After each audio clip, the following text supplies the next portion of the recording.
The elevator doors slid open with a whisper of engineered precision, revealing the marble and gold interior of the Hotel Principe di Savoia's executive level.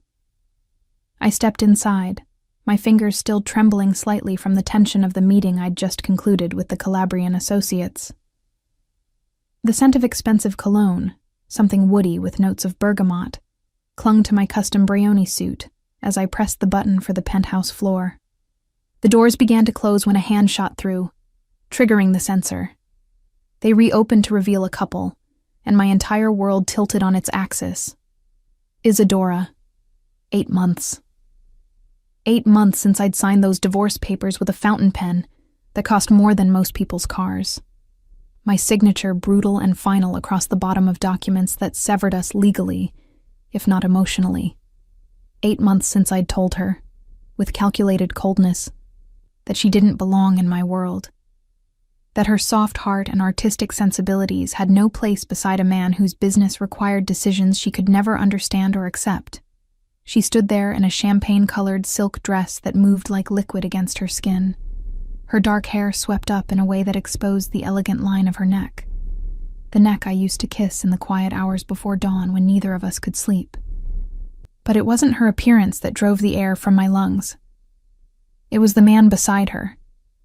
He was tall, impeccably dressed in a dove-gray suit that screamed Middle Eastern royalty, his hand resting with casual possession at the small of her back. And Isadora, my Isadora, was laughing at something he'd just said, her face tilted toward his with an ease that made my chest constrict. Her eyes met mine as they entered the elevator. For a fraction of a second, I saw something flicker in those amber depths. Recognition, certainly, but nothing else. No anger, no hurt, no residual longing. Just a cool, polite acknowledgement, as if I were a stranger she'd passed in a hotel corridor. "Excuse us," she said, her voice carrying that same refined warmth I remembered, though now it was directed at someone else. The man, this interloper in expensive tailoring, nodded at me with the bland courtesy of someone who had no idea who I was, who I had been to her. The elevator doors closed, sealing the three of us in this gilt-edged cage, and I found myself pressed against the mahogany paneling, suddenly a third wheel in a space I'd entered first. As I was saying, the man continued in lightly accented English, his voice cultured and confident. "The collection your curator recommended is exceptional. My family has been searching for pieces of this caliber for years." "I'm glad the selections meet your expectations, Sheikh Kenji," Isadora replied, and I watched, invisible, as she pulled a tablet from her clutch and swiped through images with the efficiency of someone completely in command of her element. The Caravaggio is particularly significant, authenticated last year after decades of attribution disputes. Sheikh, of course, money, power, refinement, everything I'd once thought made me worthy of her, now embodied in this stranger who clearly saw what I'd been too arrogant to appreciate when I had it. The elevator climbed smoothly through the floors. 12, 13, 14. I should have said something. Should have acknowledged her presence, forced some kind of interaction. But my throat had closed around words that felt inadequate to the moment. What could I say? That I'd been wrong? That 8 months without her had been 8 months of slowly suffocating in spaces that had once felt like kingdoms, but now felt like empty rooms? Isadora's tablet chimed softly, and she glanced at the notification. "The auction house confirmed the private viewing for tomorrow at 10. Will that suit your schedule?" "Perfect," Sheikh Kenji replied. And then, and this was what unmanned me completely, he leaned closer to murmur something in her ear that made her smile. Not the polite professional smile she'd given me in the lobby of our lawyer's office when we'd signed the papers. This was genuine, reaching her eyes, crinkling the corners in a way I'd once believed was reserved for me alone. The elevator slowed as it approached my floor, the 23rd. I'd chosen this hotel specifically because I owned a stake in it, because the penthouse suite had the kind of security and privacy my business required. Now it felt like a prison I'd built for myself, brick by brick, decision by decision. The doors opened, and I should have exited. Should have walked away with whatever shreds of dignity I could salvage. Instead, I heard myself speak, my voice rougher than I intended. Isadora. She turned, finally looking directly at me for the first time since entering the elevator. Her expression was serene, politely inquiring, the face she might show to an acquaintance whose name she couldn't quite recall. Yes? Not Lucian. Not even Mr. Marchetti. Just yes, as if I were a stranger asking for directions. The doors began to close, their mechanism indifferent to the wreckage of whatever I might have said. Sheikh Kenji pressed the button to hold them open, his expression shifting to something more alert, more protective. "Do you know this man?" he asked Isadora, and there was steel beneath the courtesy. "We were acquainted once," she replied, her tone making it clear just how thoroughly in the past that acquaintance resided. She gave me a small, perfect smile, the kind she might offer to a server who'd brought the check. "I hope you enjoy your stay in Milan, Mr. Marchetti." Then she turned back to the sheikh, resuming their conversation about provenance and purchase prices, and I was dismissed, erased, made irrelevant in the story of her life, with a politeness more devastating than any anger could have been. The elevator doors closed, and I stood in the corridor, my reflection staring back at me from the mirrored wall opposite. Lucian Marchetti, 34 years old, heir to one of the most powerful families in the Italian underworld, worth hundreds of millions in legitimate businesses alone, feared and respected from Rome to Moscow, and completely, utterly destroyed by the silence of a woman I'd thrown away, because I'd been too proud to believe she could be both soft and strong, both artistic and resilient, both separate from my world, and yet the only thing that made it bearable. I walked to my suite on autopilot, my mind already spinning through calculations. Who was Sheikh Kenji? What was his connection to Isadora? And why, 8 months after I'd set her free, did the thought of her in another man's arms make me want to burn down half of Milan to get her back? My phone buzzed with a message from Dario, my second in command.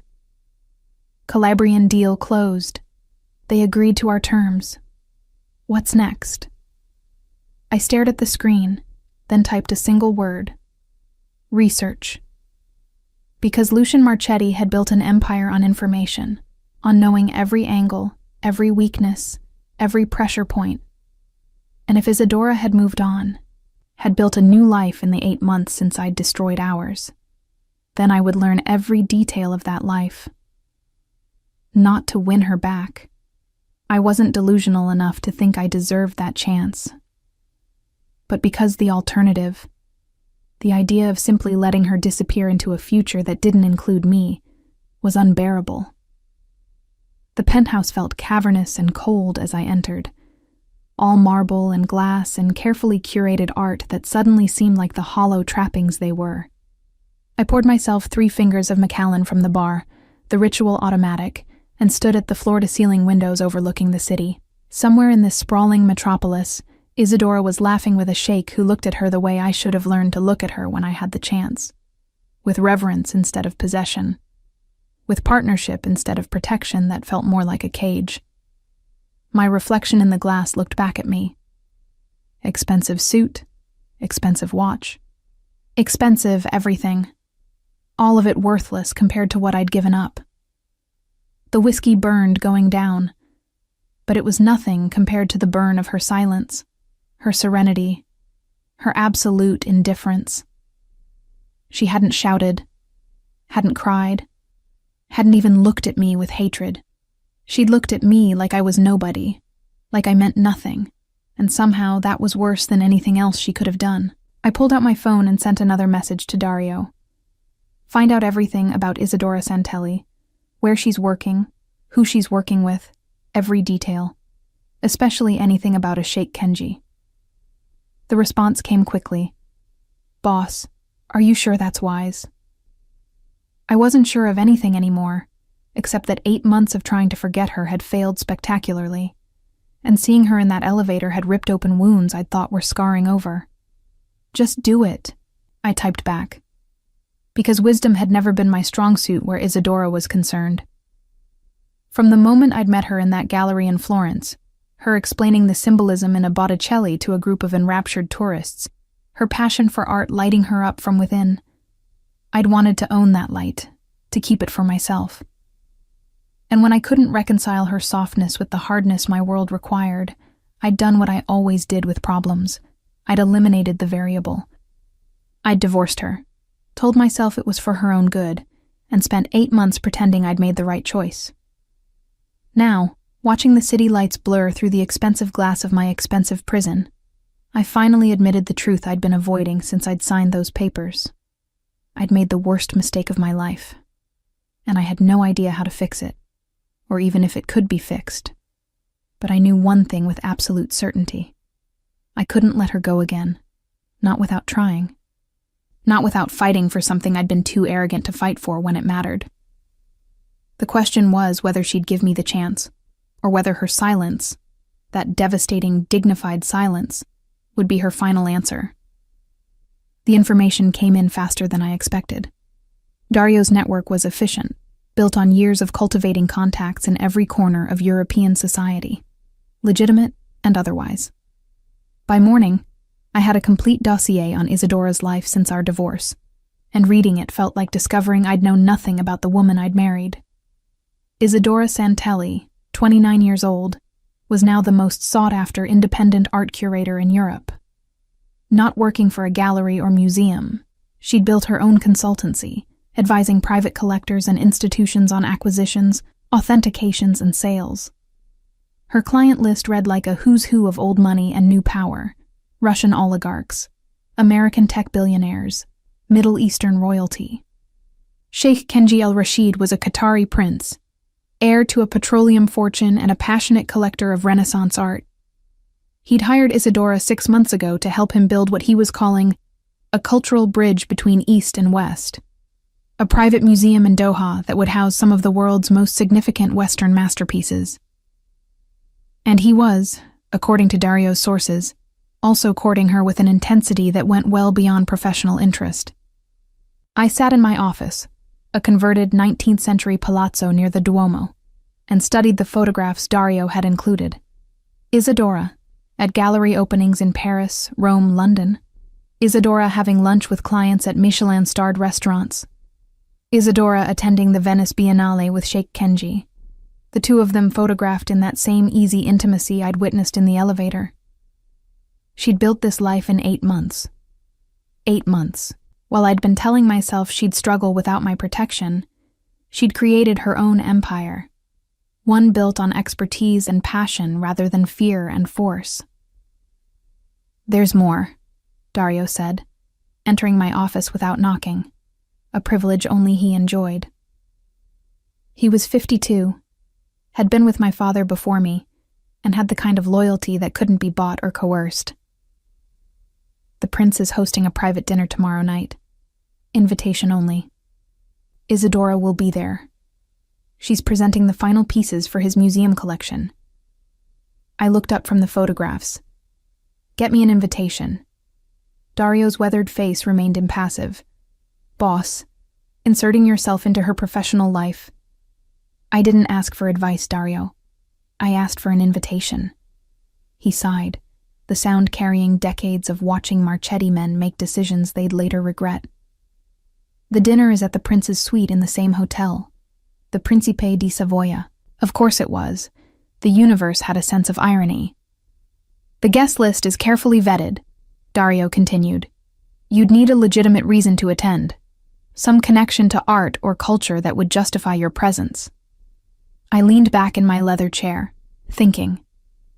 The Marchetti family had diversified over the years, washing money through legitimate enterprises. Real estate, shipping, hospitality. And, though few knew it, we also owned several small galleries and auction houses across Europe. "The Galleria Marchetti," I said. "We've been acquiring pieces for the new Milan location. I'm a collector with the resources to compete with anyone the prince might be courting. That's my justification." Dario nodded slowly. I'll make the arrangements. But Lucian. He used my first name, something he did only when speaking to me as the boy he'd helped raise rather than the boss he served. What's your end game here? Because if it's to win her back, showing up at her professional engagements uninvited isn't the way. I'm not trying to win her back, I said, the lie smooth on my tongue. I'm protecting an investment. Isadora was my wife. Her reputation reflects on the Marchetti name. I need to ensure she's not being manipulated or put in danger by clients who might have ulterior motives. Even as I said it, I knew how hollow it sounded. Dario's expression said he knew it too. As you wish, he replied, and left me alone with the photographs and my rationalizations.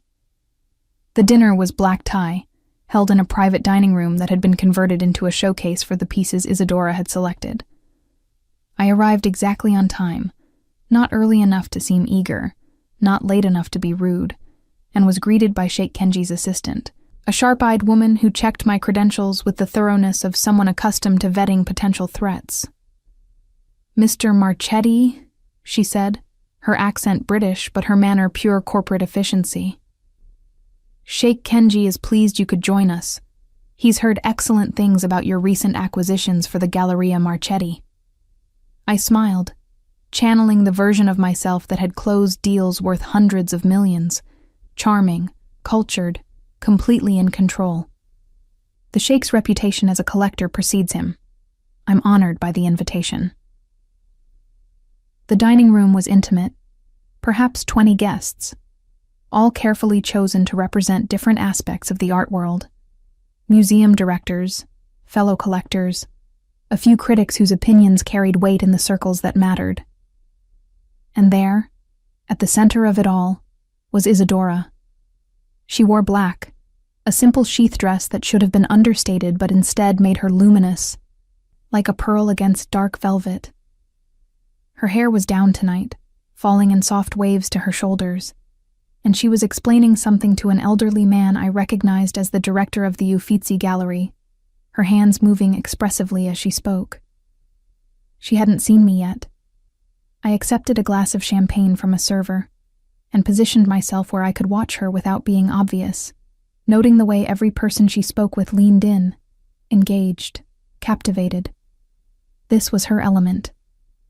Not the quiet dinners in our home where she'd tried to share her passion for art while I'd been distracted by business calls and problems that had seemed so pressing then, so trivial now.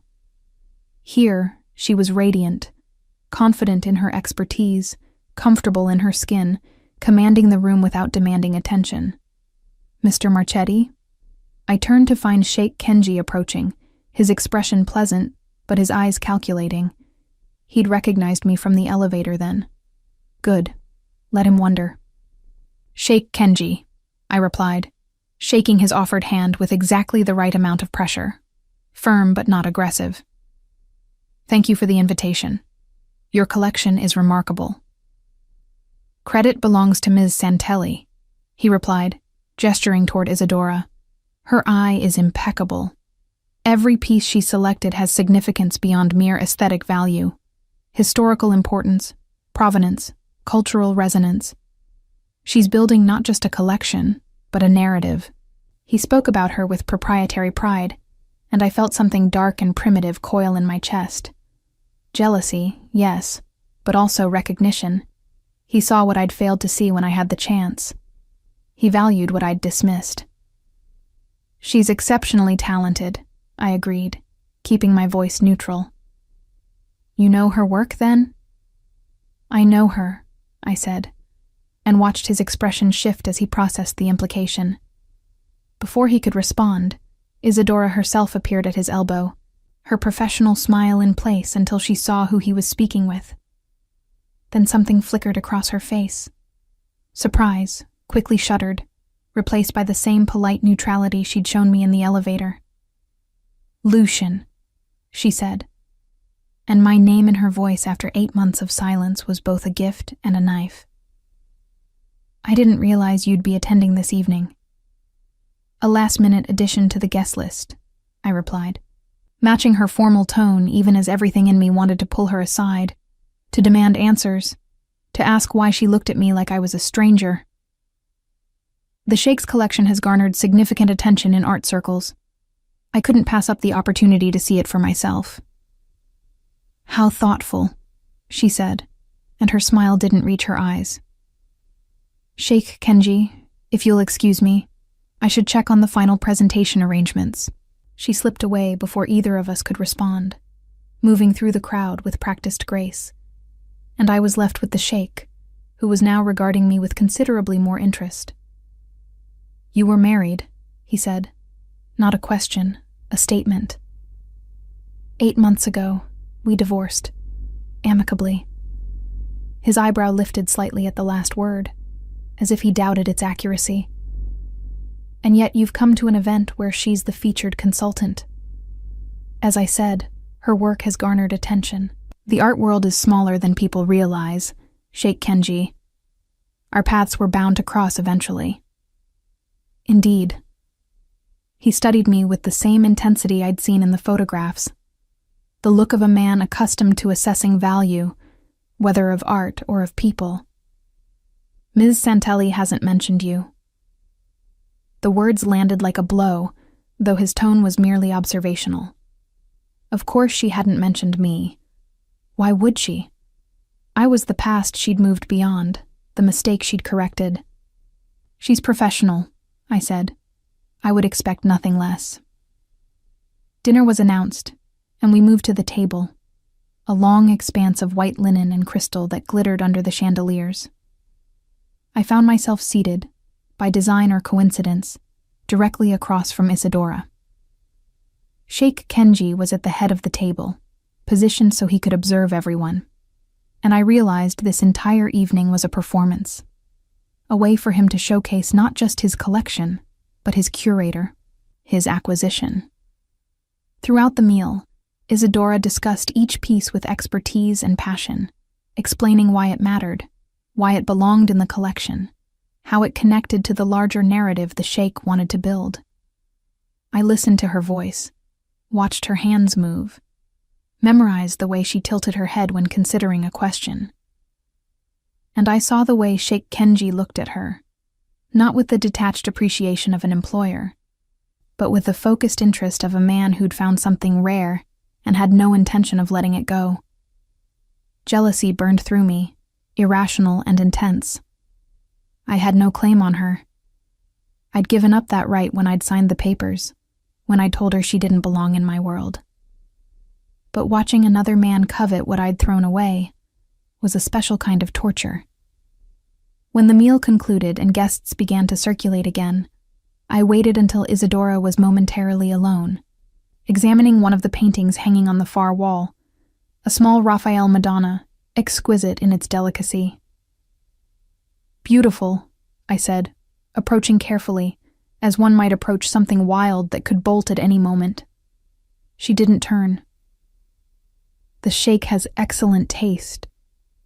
He has an excellent curator." Now she did turn, her amber eyes meeting mine with that same devastating neutrality. "Was there something you needed, Lucian?" The directness caught me off guard. The Isadora I'd known had been softer in her speech, gentler in her confrontations. This version was armor-plated in politeness, and I didn't know how to penetrate it. "I wanted to congratulate you," I said, "on your success, building a consultancy in less than a year. That's remarkable." "Thank you." 2 words. Polite. Final. Offering nothing. "Isadora." "Ms. Santelli, if you don't mind. We're in a professional setting." The correction was delivered without malice, which somehow made it worse. I searched her face for any sign of the woman I'd married, the one who used to wake me in the middle of the night to share some insight about a painting, who'd left post-it notes with art historical jokes on my bathroom mirror, who'd looked at me like I was her entire world. All I saw was a successful, self-possessed woman who had moved on.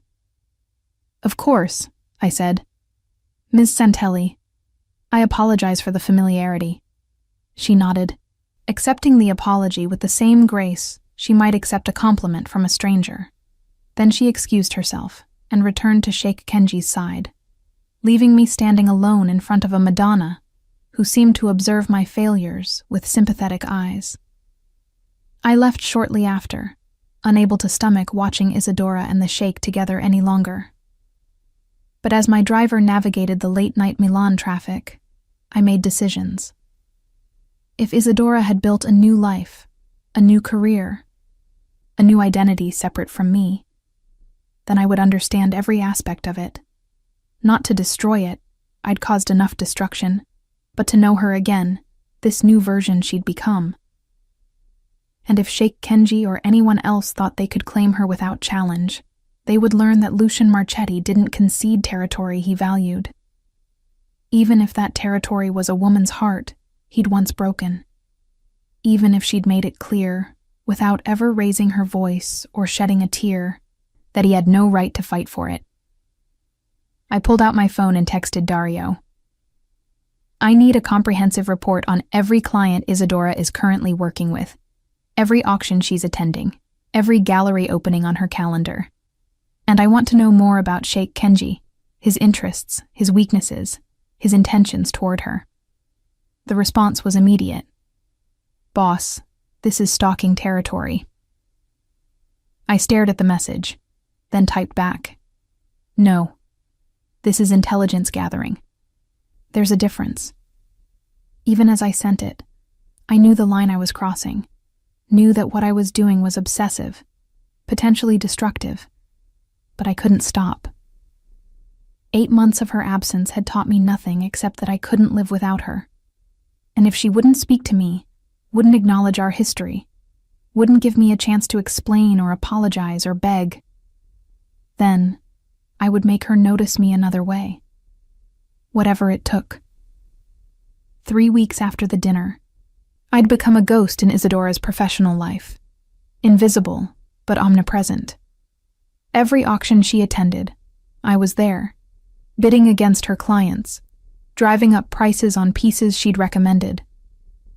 Every gallery opening she consulted for, I made appearances, my presence noted by society photographers and art world gossips.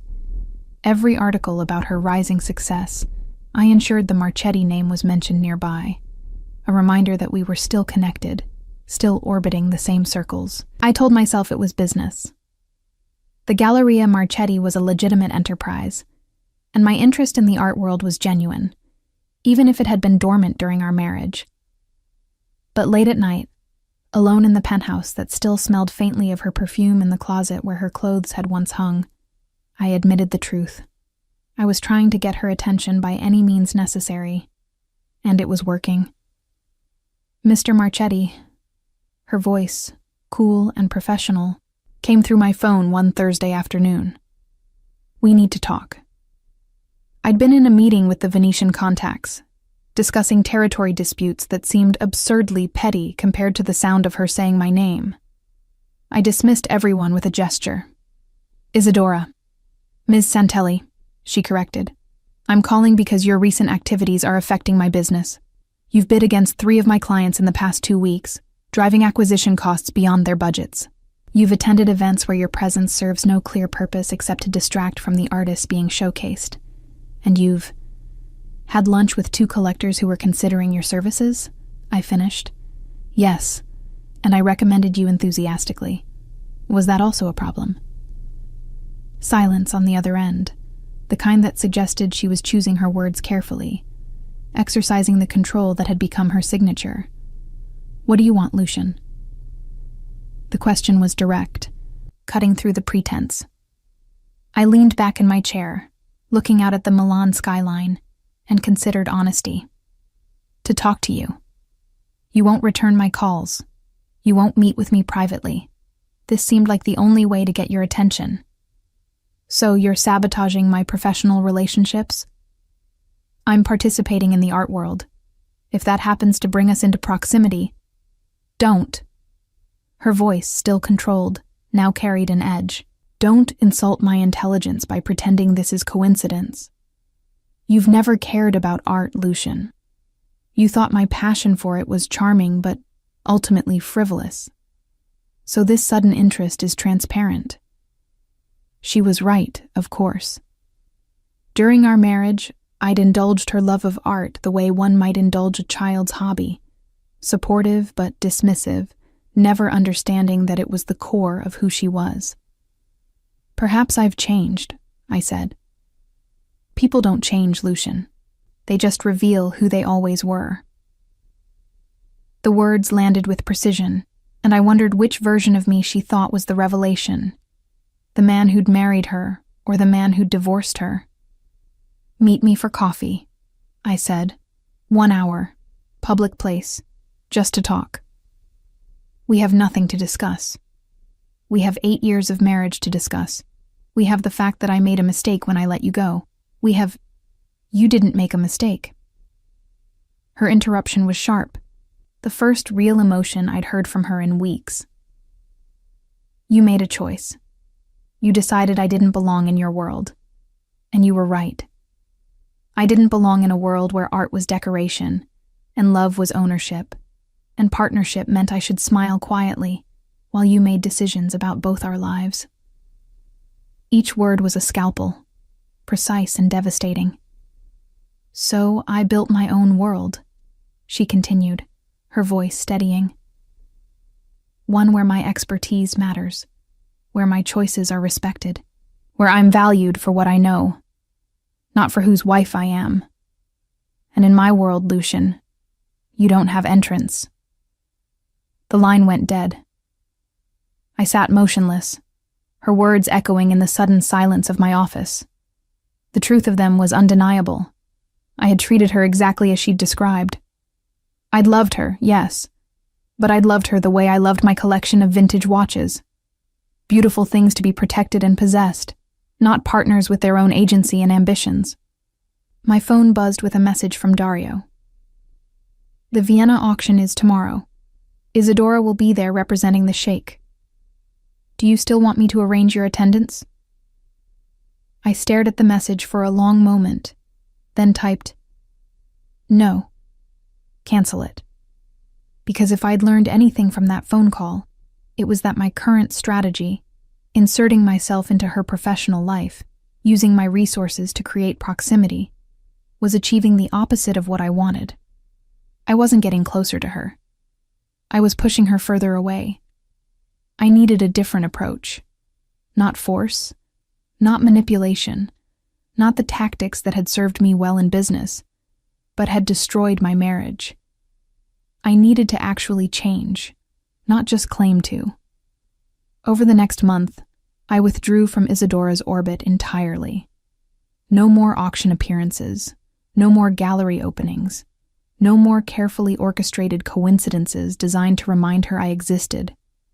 Instead, I did something I'd never done before. I educated myself. I hired Dr. Alessandra Ricci, a professor of art history at the University of Milan, to teach me what Isadora had tried to share during our marriage, and I'd been too arrogant to learn. We met 3 times a week, and she walked me through centuries of artistic evolution, explaining not just who painted what and when, but why it mattered, how art reflected culture, challenged power, preserved memory, gave voice to the silenced. Why this sudden interest? Dr. Ricci asked during our 4th session, her shrewd eyes studying me over her reading glasses. Art history isn't typically the passion of men in your profession. I'm trying to understand someone I failed to understand when it mattered, I replied honestly. She nodded, seeming to accept this. The people we fail to understand are often the ones teaching us the most important lessons, if we're willing to learn them. I learned. I spent hours in the Pinacoteca di Brera, standing before paintings I'd passed 100 times without seeing. I read the books that lined Isadora's side of our home library, the ones I'd never opened. I listened to lectures, attended symposiums, began to grasp the language she'd spoken fluently while I'd nodded along, comprehending nothing. And slowly, painfully, I began to understand what I'd lost. Not just a woman, but an entire dimension of existence I'd been too blind to perceive. Dario watched this transformation with the wary concern of someone who'd seen me obsess before. but never like this. "Boss," he said one evening, finding me in my office at midnight, surrounded by auction catalogs and provenance research. "This isn't healthy." "What isn't?" "Whatever this is." He gestured at the papers covering my desk. "You're not trying to win her back. You're trying to become someone you're not." "Maybe I'm trying to become someone I should have been all along." He shook his head. "Lucian, you are who you are. That's not going to change because you can now identify a Caravaggio from across a room." "Then what do you suggest?" I snapped, frustration bleeding through my carefully maintained control. "That I just accept that I destroyed the best thing in my life because I was too stupid to see its value. I suggest you accept that some things, once broken, can't be fixed. That some people, once they leave, don't come back. That maybe the kindest thing you can do for Isadora is let her build her life without you haunting the edges of it." His words were pragmatic, rational, everything I'd have said to someone else in my position. And I rejected them completely. "I can't," I said simply. "I can't let her go. Not without trying everything." "You've tried everything. You've inserted yourself into her business. You've tried to talk to her. I haven't tried actually changing," I interrupted. "Actually becoming someone worthy of her. Someone who understands what she loves and why it matters. Someone who sees her as a partner, not a possession." Dario studied me for a long moment, then sighed. "And you think learning about art history will accomplish that?" "It's a start." "A start toward what, Lucian? She's made it clear she's moved on. The Sheikh is a client," I said, though I had no evidence of this beyond desperate hope. "Nothing more." "You don't know that. I know Isadora. She doesn't confuse professional relationships with personal ones. Unlike me, she has boundaries." "Had boundaries," Dario corrected. 8 months ago. People change, especially after they've been hurt, especially when someone better comes along. The implication, that Sheikh Kenji might be someone better, landed like a physical blow, because it was probably true. The Sheikh was cultured, appreciated art, treated Isadora with the respect I'd failed to show. He was everything I wasn't, and everything she deserved, which meant I had to become more than I was. Not to compete with him, but to be worthy of even asking for a second chance. "I need you to arrange something," I told Dario, quietly, anonymously. He raised an eyebrow. "What kind of something?" "There's a young artist in Isadora's network, Marco Bellini. He's talented but struggling to get gallery representation. I want you to arrange funding for a solo exhibition. Nothing that can be traced back to me. Use one of our shell corporations. Make it look like a grant from an arts foundation. You want to fund her protégé's career? I want to support what she believes in, without her knowing it's from me." Dario shook his head slowly. "This is either the most selfless thing you've ever done, or the most pathological. I can't decide which. Does it matter? Probably not," he admitted. "I'll make the arrangements." Over the next 6 weeks, I funded 3 more exhibitions for artists in Isadora's network. I anonymously purchased several pieces at auction that she'd recommended to clients who couldn't afford them, then donated them to museums she'd cited in interviews as needing to diversify their collections. I established a scholarship fund for art history students, naming it after her grandmother, the one who'd first taught her to love painting. None of it could be traced to me. None of it could be used to claim credit or curry favor. I was doing what I should have done during our marriage, supporting her passion, elevating her work, making her world better without demanding acknowledgement or control. And through it all, I kept my distance. No contact, no accidental meetings, no pressure. It was the hardest thing I'd ever done. Harder than negotiating with Sicilian families who spoke only in threats. Harder than expanding territory against rival organizations. Harder than any aspect of the violent, complicated business I'd inherited. Because every day I didn't see her, didn't hear her voice, didn't know what she was doing or who she was with, was a particular kind of torture. But I endured it, because Dario was right about one thing. I couldn't force this, couldn't manipulate or coerce or intimidate my way back into her life. I could only change myself and hope that somehow, eventually, she might notice. 2 months after our phone call, I was finishing a meeting with the Galleria Marchetti's new director, a brilliant curator I'd hired away from the Peggy Guggenheim collection, when my phone buzzed. Isadora's name appeared on the screen, and my heart stopped. "Can you meet me?" The text read, "There's something we need to discuss. Tomorrow, 3 p.m., Cafe Verdi." I stared at the message for several seconds, rereading it to confirm it was real, that I hadn't conjured it from desperate wishful thinking. Then I replied, "I'll be there." Cafe Verdi was Isadora's choice, and that told me everything. It was a small establishment near the Brera district, frequented by artists and students, worlds away from the high-end venues where our previous encounters had occurred. Neutral ground, but ground she controlled through familiarity. I arrived 15 minutes early, which was unlike me. I was a man who made others wait, who used punctuality as a power play. But this wasn't a negotiation. This was Isadora, and the usual rules didn't apply. She appeared exactly at 3, wearing jeans and a cream sweater, her hair in a simple ponytail. She looked younger than at the formal events, more like the woman I'd married before I'd turned our relationship into a series of performances and power struggles. "Thank you for coming," she said, sliding into the chair across from me. A waiter appeared, and she ordered an espresso without consulting me, which was oddly reassuring. She wasn't trying to manage my comfort, wasn't performing for me. "I wasn't sure you'd actually show," she admitted once the waiter left. "After everything." "I'll always show up for you," I said, then immediately regretted the presumption. "I mean, I know what you meant." She folded her hands on the table, and I noticed she wasn't wearing rings. She'd worn them during our marriage. A collection of vintage pieces she'd found at estate sales, each with a story she'd shared with me while I'd only half listened. Now her fingers were bare.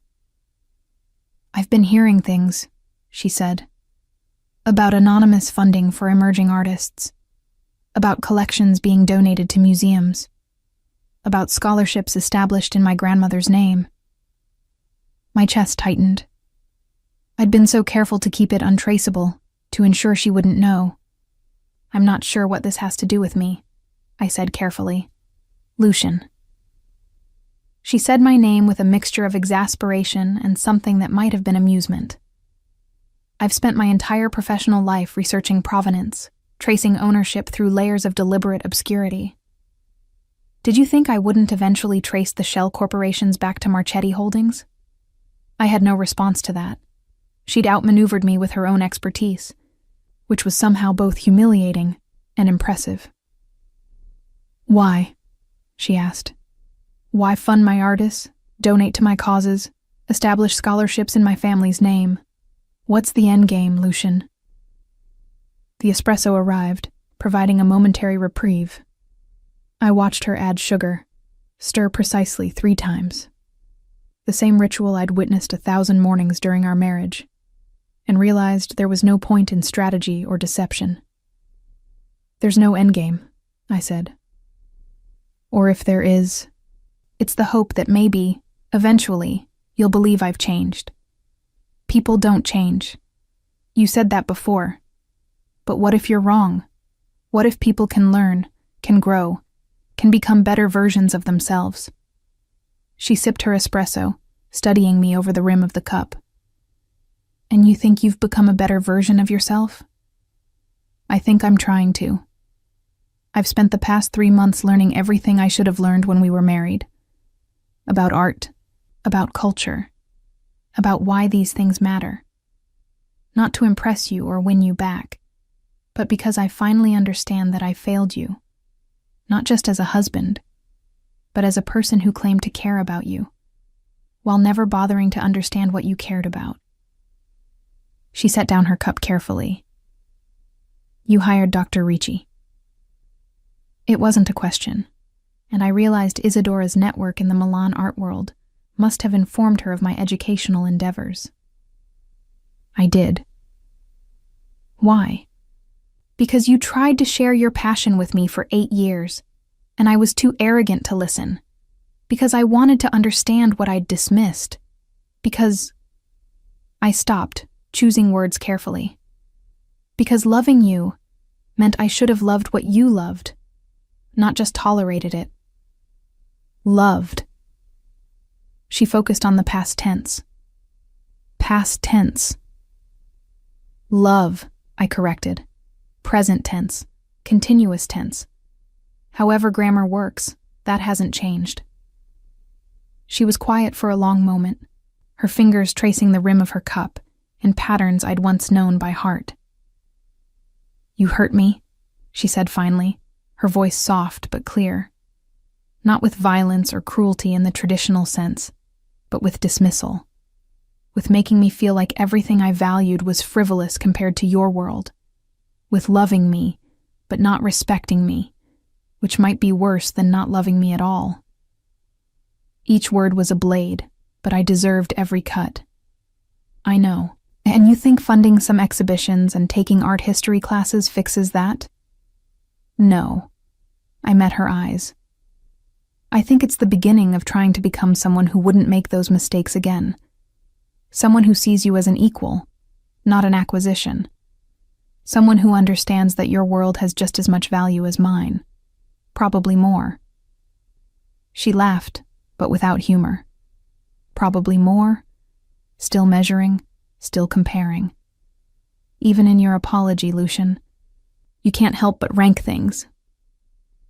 She was right, and the realization was like ice water.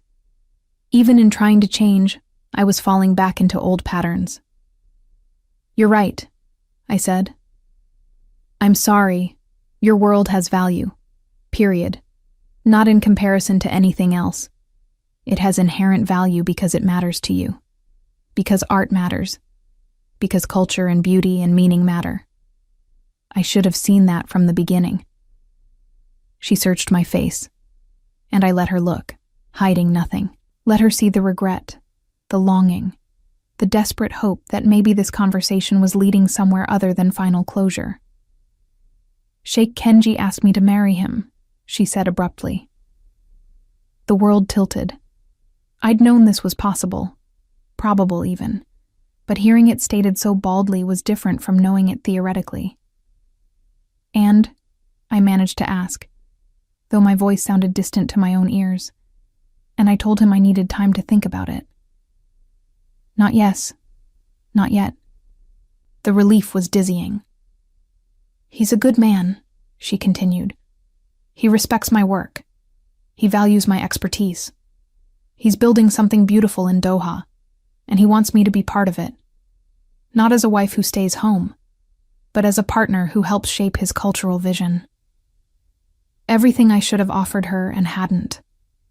He sounds perfect for you, I said, the words costing me everything. He does, doesn't he? She smiled, but it was sad. Everything I thought I wanted. Everything you weren't. Then why haven't you said yes? She was quiet for so long I thought she wouldn't answer. When she finally spoke, her voice was barely audible over the cafe's ambient noise. Because I don't love him. I respect him.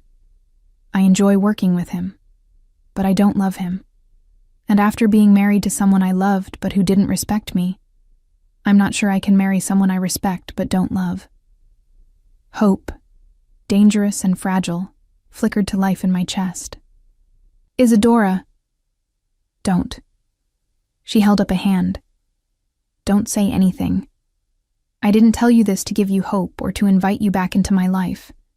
I told you because you asked why I haven't accepted his proposal, and I'm trying to be honest. About everything. Then let me be honest too, I said.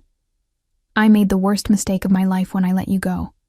Not because I lost a wife, but because I failed you. I failed to see what I had, to value it, to cherish it.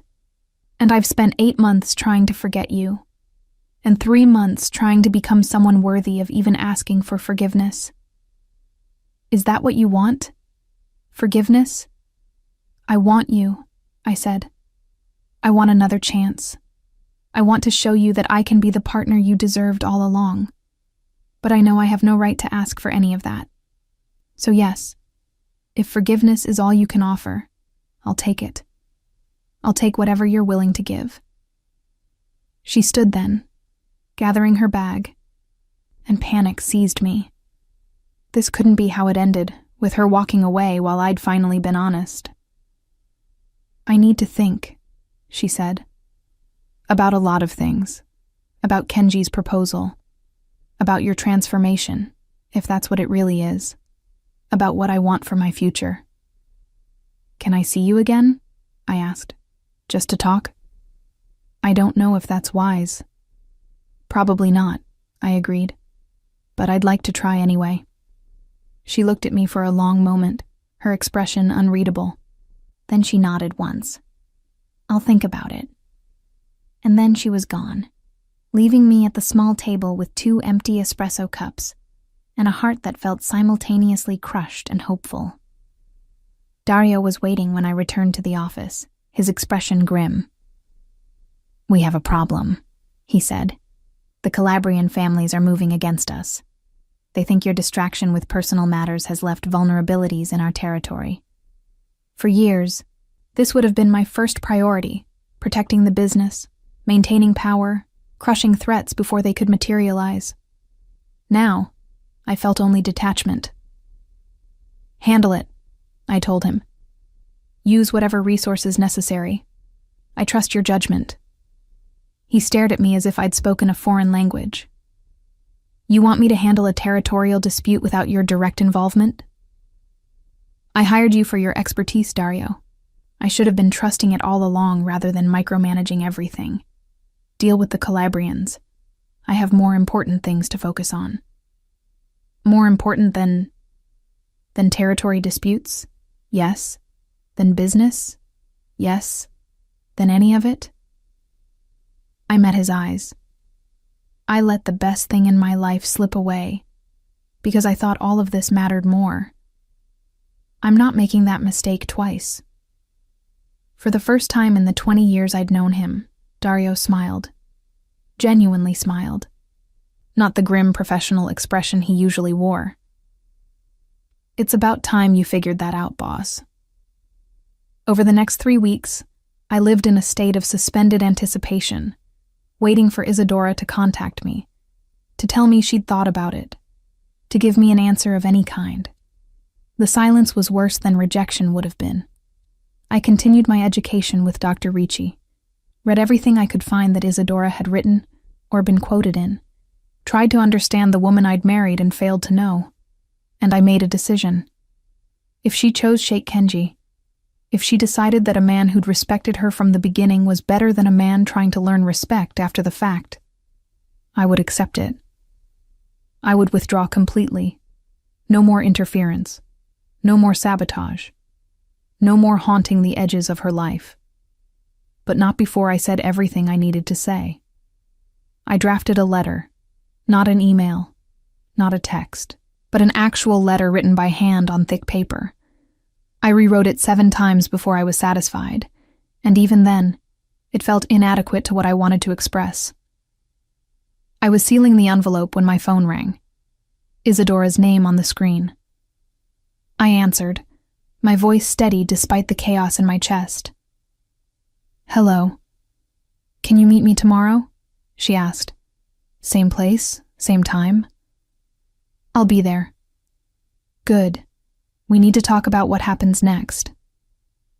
The line went dead, and I sat holding the phone, the letter in my other hand, wondering if what happens next meant goodbye, or something else entirely. Either way, tomorrow would change everything. Again.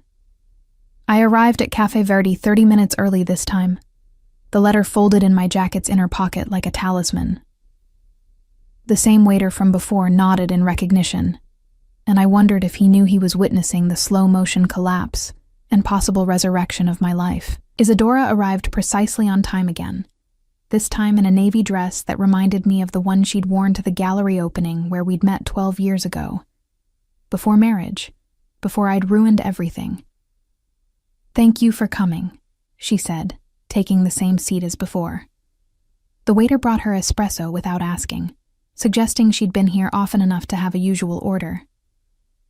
"I have something to say first," I told her, pulling out the letter. "Before you tell me whatever you've decided, I wrote this because I needed to say it properly, without interruption or improvisation." She took the envelope, her expression wary but curious. "Should I read it now?" "Only if you want to."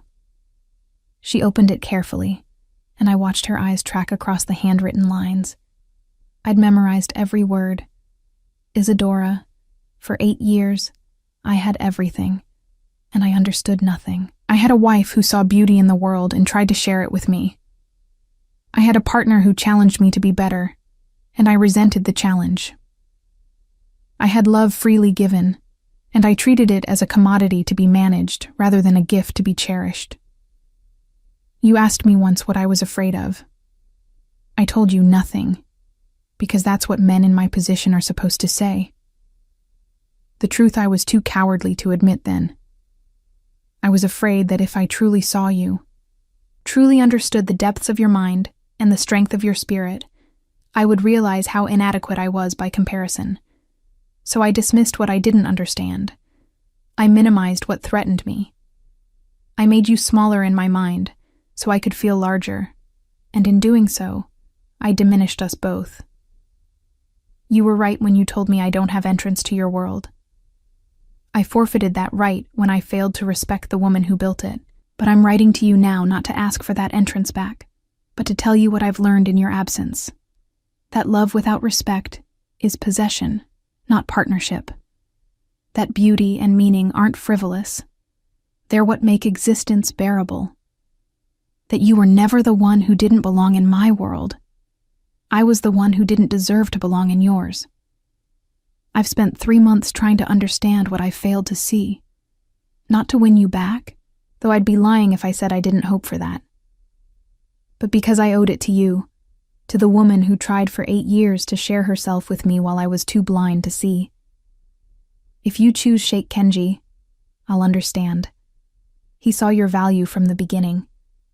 He built his partnership with you on respect. He deserves what I took for granted.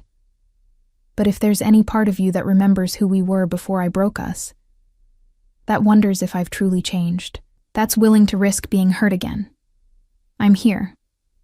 I'll wait as long as it takes. I'll earn back your trust however you need me to. I'll spend the rest of my life proving that I finally understand what you tried to teach me. You told me that in your world, I don't have entrance. You were right. But I'm not asking for entrance anymore. I'm asking for the chance to stand outside the door and prove I'm someone worth letting in. Yours, if you'll still have me, Lucian. She read it twice, her expression carefully neutral. When she finally looked up, her eyes were bright with unshed tears. "This is beautiful," she said softly, "and terrible, because it's exactly what I needed to hear 8 years ago, and I don't know if hearing it now changes anything." The words felt like a door closing, and I forced myself to accept them. "I understand. Do you?" She set the letter down carefully. "Because I'm not sure I do. I've spent 8 months building a life without you, a good life, a successful life. And in one letter, you've reminded me of everything I lost, everything I still—" She stopped, shaking her head. "I told Kenji I couldn't marry him." My heart stopped. "Why?" "Because I realized something while reading your letter. You say love without respect is possession. But respect without love is just professional courtesy. And I deserve both. I deserve someone who sees me completely, who loves me entirely, who respects what I do, and who I am. I want to be that person, I said. I know I wasn't before, but that's the problem, Lucian. I don't know if you've changed or if you've just gotten better at saying what I need to hear. I don't know if this transformation is real or if it's just another strategy, another way to get what you want. How can I prove it's real? She laughed, but it was bitter. That's the thing. You can't. Trust isn't something you can prove with grand gestures or written declarations. It's built in small moments over time. And we don't have time. You destroyed that when you divorced me. Then give me time now, I said. However much you need. I'll wait. For how long, Lucian? A month? 6 months? A year? And what happens when you get impatient, when I'm not coming back fast enough? Do you start sabotaging my clients again? Do you insert yourself into my life until I have no choice but to deal with you? The accusation stung because there was truth in it. That had been my initial strategy, and it had failed spectacularly. I won't, I said. I'll give you space. Complete space if that's what you need. No contact, no interference, no pressure, just... I struggled to find words that wouldn't sound manipulative.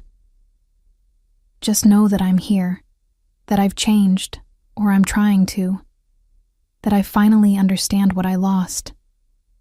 She stood, gathering her bag, and I recognized the finality in the gesture.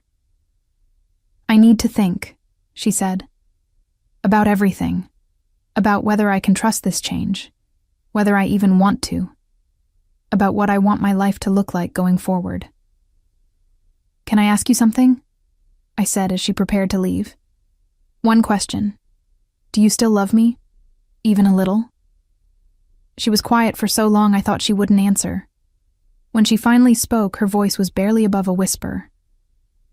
I never stopped loving you, Lucian. That's the problem. But love isn't enough. It wasn't enough to keep you from breaking us. And I'm not sure it's enough to fix what you broke. Then she was gone, leaving me with a letter that had failed to save us, and the knowledge that she still loved me but might choose to walk away anyway. The next weeks were the hardest of my life. I kept my promise. No contact, no interference, complete withdrawal from her orbit. It was torture, especially when Dario's reports indicated she was traveling extensively, meeting with new clients, building her consultancy into something even more impressive than it had been. She's in Paris this week, Dario would mention casually, or she's keynoting at a symposium in London, or she's been approached by the Getty about a position.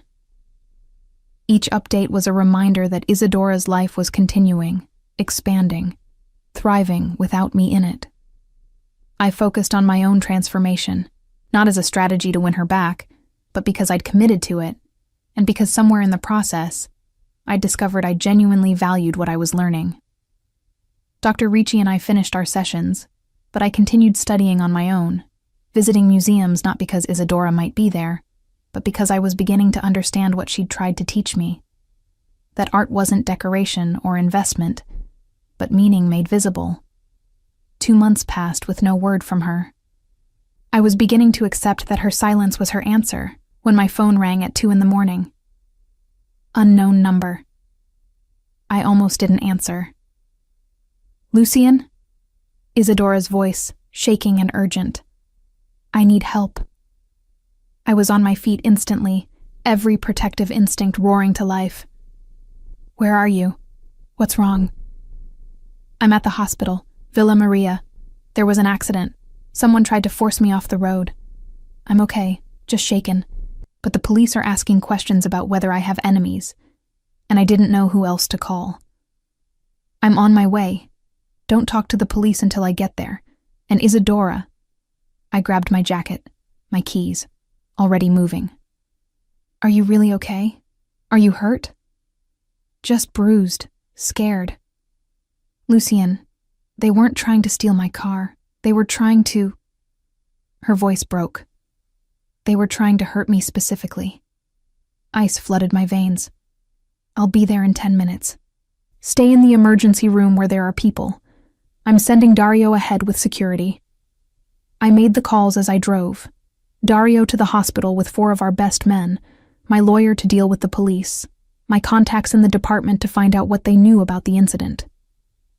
By the time I arrived, Dario had established a perimeter, and my lawyer was already dealing with the detective asking questions. I found Isadora in a private examination room, a blanket wrapped around her shoulders despite the warm night, her face pale but composed. "Tell me everything," I said, pulling a chair close to her bed. She did. How she'd been driving back from a late meeting with a client, how the black SUV had appeared from nowhere, how it had tried to run her off the road 3 times before she'd managed to get onto a busy street where witnesses made them back off. "Did you get a license plate?" "Partial.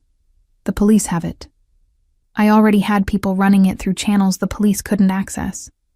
Within an hour, I'd have a name, an address, and a very short timeline before whoever had tried this disappeared."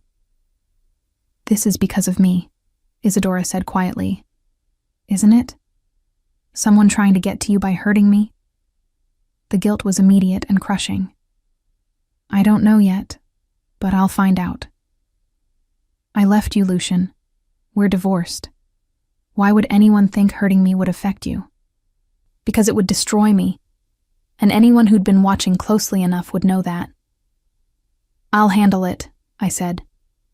"You're safe now. Dario's men will stay with you, and I'll have someone escort you wherever you need to go until we've identified the threat and eliminated it."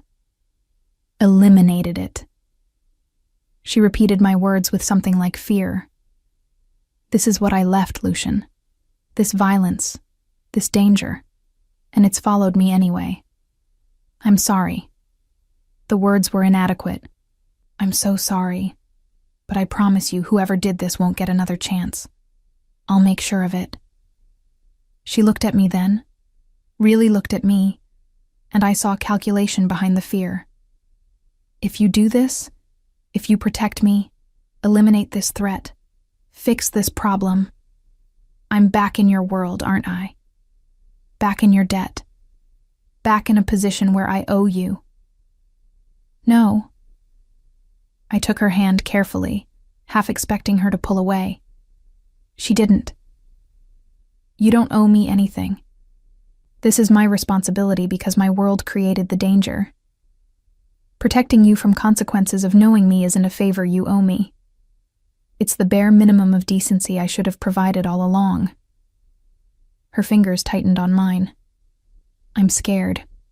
I know. But I've got you, and I won't let anyone hurt you. Not ever again." It was a promise I had no right to make given my history of hurting her myself, but it was one I intended to keep. By morning, I had answers. The attempted hit had been ordered by the Calabrians, retaliation for the territorial dispute Dario had handled in my absence. They'd targeted Isadora specifically because their intelligence had indicated she was my weakness. They weren't wrong.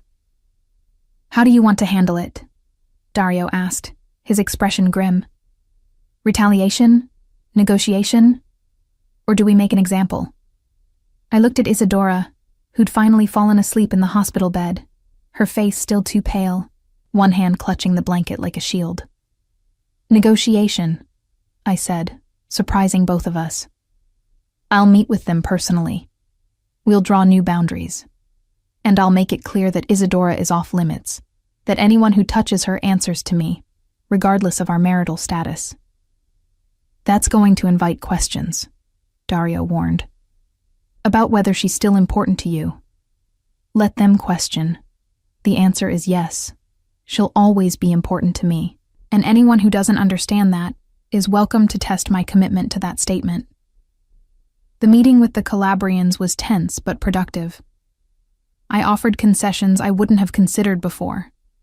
Territory I'd fought for, revenue streams I'd protected, in exchange for one inviolable agreement. Isadora Santelli was untouchable. Attack her, and face the combined retaliation of every Marchetti resource. They agreed, though their leader, a brutal man named Tommaso, studied me with something like amusement. "You gave up a lot for an ex-wife, Marchetti." I gave up things that can be replaced for someone who can't be. If you think that makes me weak, you're welcome to test that theory." He smiled, showing teeth. "No need. I understand the value of priorities, and I respect a man who knows what he's willing to fight for." When I returned to the hospital, Isadora was awake, talking with Dario. "It's handled," I told her. "You're safe. The threat has been eliminated." "Eliminated how?" she asked carefully. "Negotiation, agreement, protection." I didn't elaborate on the cost. The territory I'd conceded, the power I'd traded for her safety. But Dario, damn him, did. "He gave them the northern port access and the shipping routes we've been fighting over for 2 years, he told Isadora, "in exchange for a promise that you're untouchable." She stared at me. "You gave up, Lucien. That was worth millions. And you're worth more." The words hung in the air between us, simple and absolute. Isadora's eyes filled with tears. "You can't do this. You can't make grand gestures and expect—" "It's not a gesture," I interrupted. "It's reality. I learned something these past months. Everything I thought mattered, the territory, the business, the power, means nothing without you. So yes, I gave up some shipping routes. I'd give up all of it if it meant you were safe." "Why?" she whispered. "After everything, why do you still—" "Love you," I finished. "Because you're you. Because 8 years of marriage and 8 months of separation taught me that everything I built means nothing if I can't share it with the person who makes it worthwhile. Because I'm done pretending I can live without you." She was crying openly now, and I wanted to hold her but wasn't sure I had the right. "I'm so tired of being angry," she said through tears. "So tired of protecting myself from you. But I don't know if I can trust this. Trust you. What if you change back? What if this is temporary? Then judge me by my actions, not my words. I've spent 3 months learning what you tried to teach me. I've spent the last 2 hours proving that you matter more than business. Let me spend the next year, the next decade, the rest of my life showing you that this change is permanent." She looked at me for a long moment, tears still streaming down her face. "Okay," she whispered. "Okay. But slowly. We start over, build trust, see if this can actually work." "Starting over sounds perfect," I said. And finally, I pulled her into my arms, holding her carefully as she cried against my chest. It wasn't forgiveness, it wasn't reconciliation, but it was a chance, and that was more than I deserved. The rebuilding happened in increments so small they were almost invisible. Coffee meetings that became lunches, lunches that became dinners, dinners that became long walks through Milan discussing art and business, and everything we'd missed in each other's lives. Isadora set the pace, and I followed, patient in a way I'd never been before. When she needed space, I gave it without complaint. When she wanted to talk, I listened without trying to fix or control.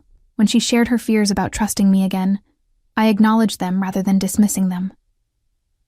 "This is different," she said one evening, 3 months into our careful reconstruction.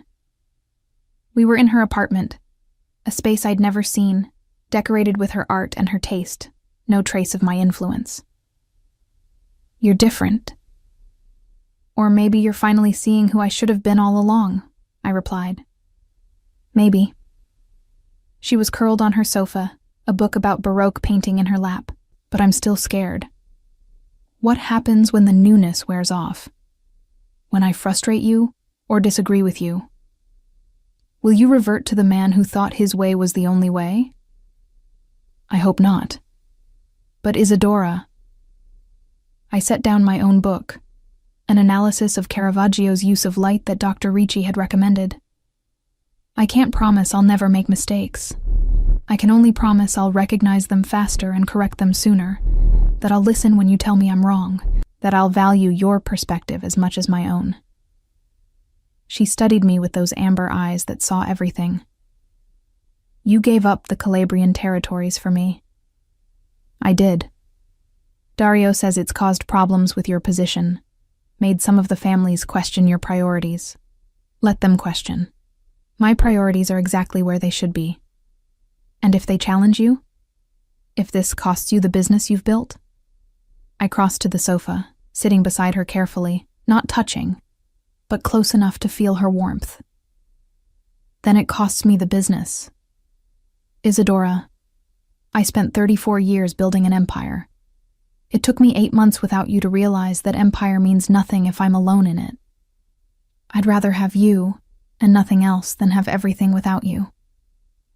She was quiet for a long moment. I told Sheikh Kenji about us, about you, about the fact that we're trying again. My chest tightened. What did he say? He asked if I was sure, if I could really trust someone who'd hurt me before. And I told him I wasn't sure, but I was willing to try. She smiled slightly. He said if you hurt me again, he'd personally fund a collection of art dedicated to exposing powerful men who abuse their positions. He's very creative with his threats. I like him more already, I said, meaning it. And he's not wrong to worry. I did hurt you. I don't deserve this second chance. No, she agreed. You don't. But I'm giving it to you anyway because I've learned something too. I'm strong enough to walk away if you betray my trust again. I don't need you, Lucian. I want you. There's a difference. The distinction was everything. She wasn't staying because she was trapped, or dependent, or afraid to be alone. She was choosing me, actively, with full knowledge of who I'd been, and cautious hope about who I was becoming. I won't betray that trust, I promised. Not again. 6 months after we began rebuilding, Isadora invited me to her gallery, a space she'd recently acquired in the Brera district, currently empty except for the potential she saw in its bones. I want your opinion on something, she said, her voice carefully casual. If you're interested.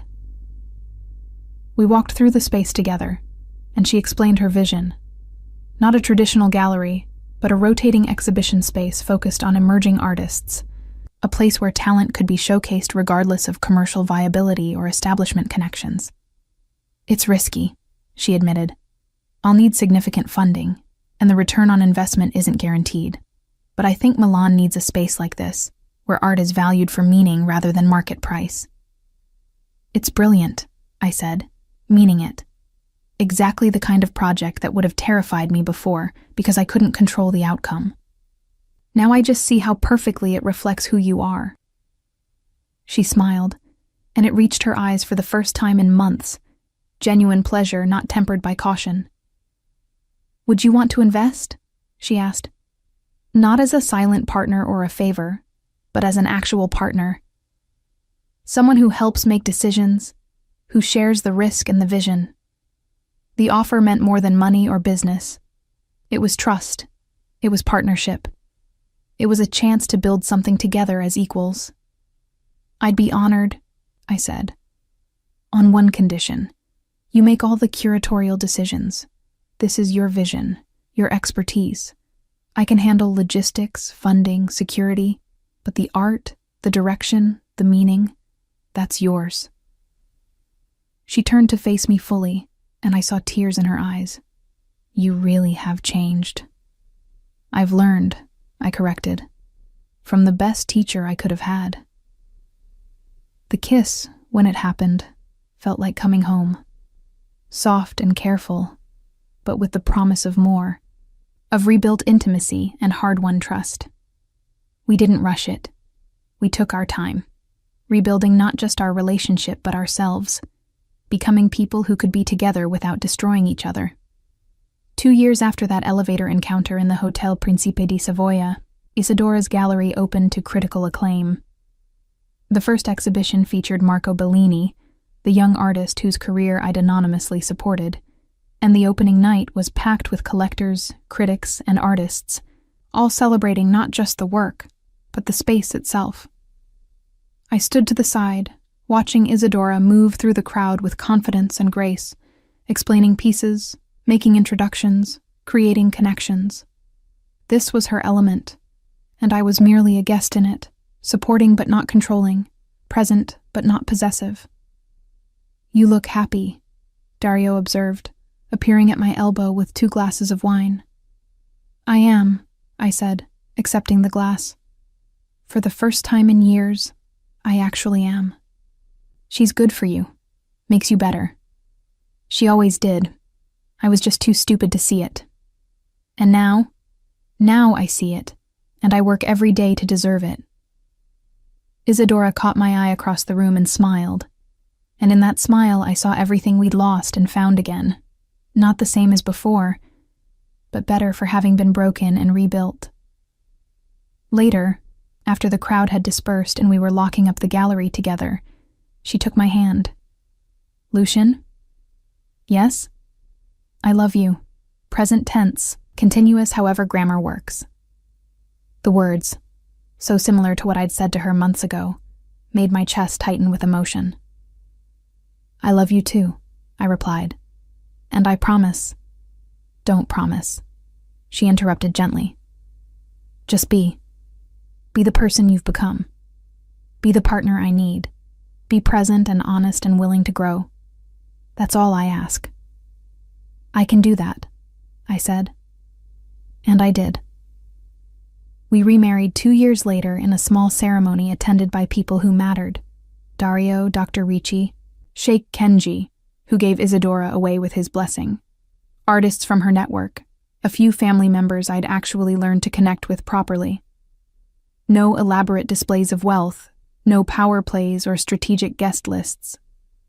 Just 2 people committing to partnership, to respect, to love that had been earned rather than assumed.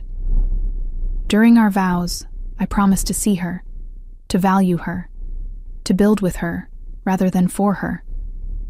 She promised to trust me, to call me out when I failed to keep those promises, to love me even when it was hard. "In your world," I said during my vows, "I asked for entrance. You told me I didn't have the right. You were correct. So I spent 2 years learning to deserve that entrance. But I realize now that it was never about getting into your world. It was about building a world together, one where we both belong, where we both have equal say, where partnership means exactly that." She was crying, we both were, when she replied, "I built my world without you because I thought I had to choose between being respected and being loved. You taught me, painfully and slowly, that I deserve both. So I'm not giving you entrance to my world, Lucian. I'm merging it with yours, creating something new, something ours." Silence had brought us to this point. Her silence in the elevator that had destroyed my arrogance. My silence as I learned to listen rather than speak. Our shared silence as we rebuilt trust one careful moment at a time. But this silence, standing before friends and family with our hands joined and our futures intertwined, was different. This was the silence of understanding, of completion, of 2 people who had finally learned what the other had been trying to say all along. I was 38 now, and Isadora was 32. We'd lost years to my pride and ignorance. But we had decades ahead to build what we should have had from the beginning. A partnership based on mutual respect, shared passion, and love that had been tested and proven. "You may kiss your bride," the officiant said, and I did, sealing promises I fully intended to keep. Later, at the small reception in Isadora's gallery surrounded by art she'd curated and people she'd chosen, I found myself standing alone for a moment, watching my wife laugh with Sheikh Kenji about something only they understood. Dario appeared beside me. "Any regrets?" "Only that it took me so long to get here," I replied honestly. "But no regrets about this." "Good. Because she'll leave you again if you mess it up." "I know." And I did know, which was perhaps the best guarantee I could offer, the knowledge that her love was freely given and could be freely withdrawn, that I had to earn it every day through action rather than assumption. "Lucian, Isadora's voice pulled me from my thoughts. She extended her hand. Come. There's someone I want you to meet, an artist from Prague who's doing incredible work with light and shadow. I think you'll appreciate the Caravaggio influences. I took her hand, letting her lead me toward this new introduction, this new connection, this moment in the life we'd built together. In another life, I would have dismissed her enthusiasm, or controlled the interaction, or found a way to assert dominance. In this life, I simply listened as she explained what made the artist's work significant, watched her face light up with passion, and thanked whatever forces had given me a second chance to love her properly. From a silence in an elevator, we'd created a language of our own. From destruction, we'd built something stronger. From my refusal to see her value, I'd learned to appreciate every facet of the woman I'd almost lost forever. And from the ashes of our first marriage, we'd created something new, not perfect, but real. Not without struggle, but with the commitment to face that struggle together. What are you thinking? Isadora asked softly as we stood together later, watching the last guest depart. That I'm the luckiest man alive, I replied honestly. That you gave me something I didn't deserve and I'll spend the rest of my life being worthy of it. She smiled, leaning into my shoulder. You're worthy of it now. That's what matters. And in that moment, surrounded by art she loved and had taught me to love, in a space we'd built together as true partners, I finally believed her. The silence that had destroyed me had also saved me. It had forced me to listen, to learn, to change in ways I'd never thought possible. And now, with Isadora beside me and decades stretching ahead of us, I finally understood what she'd been trying to tell me all along. Love without respect is just possession. But love with respect, that's partnership. That's everything. That's what we'd built from the ruins of what I'd destroyed.